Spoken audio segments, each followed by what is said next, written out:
Dans nos arénas, on trouve maintenant des défibrillateurs cardiaques. Ils peuvent sauver la vie de certains joueurs qui ont un malaise. Mais les joueurs aussi doivent connaître leurs limites. Et j'en ai parlé avec le cardiologue Paul Poirier.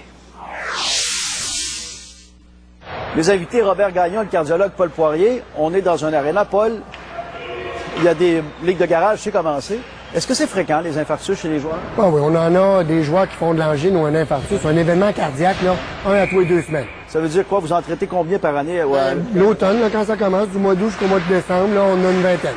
De quel âge à quel âge? Ben là, c'est plus tard. C'est les 45 à 60, là. C'est ça le problème. Ces flots-là, quand ils rentrent dans les règles de garage, ils poussent les plus vieux. C'est les plus vieux qui écrasent. Et ça, c'est un plus vieux, autrement dit. Ça, c'est un plus vieux. Vous avez 62 ans, Robert Gagnon. Récemment, au mois de septembre, en plein match de hockey, ça vous est arrivé ici? Effectivement, c'est arrivé à la 3e période. J'ai fait un mauvais diagnostic. Je pensais que je faisais une commotion. Puis ça s'est avéré comme c'était une crise du cœur.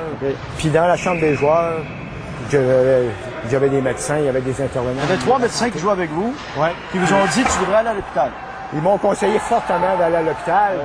Mais dans notre tête à moi, on est toujours un petit déni. Hein? Pourquoi on ne veut pas aller à l'urgence quand il y a 3 experts qui nous le disent? Puis aller à l'urgence, dans l'après-midi, tout ça, ça me breakait un petit peu. Puis je vais aller me reposer. Sans soirée, là, je voyais que ça filait pas pantoute. C'est là que j'ai vraiment décidé de consulter. J'aurais dû aller le plus vite possible, évidemment. Paul Poirier, il n'est pas le seul dans son cas. Il y en a plusieurs, il parle de déni. Il y en a plusieurs qui s'en vont à la maison qui disent « je fais pas un infarctus, je fais pas de crise de cœur ». Lui, il a été chanceux parce qu'il n'y a pas de séquelles.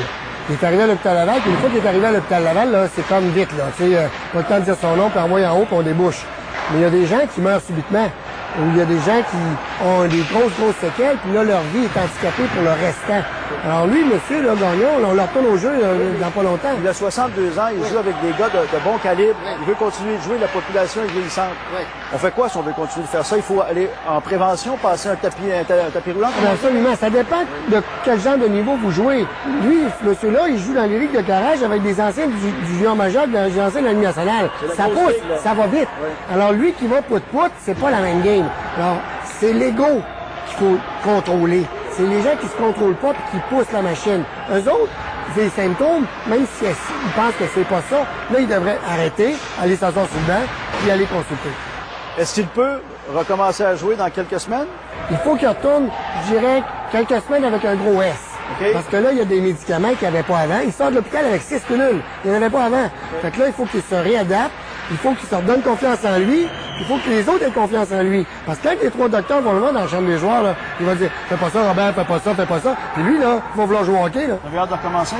Oui, effectivement, avec responsabilité. Donnez-moi tout ça un peu, là. Hein?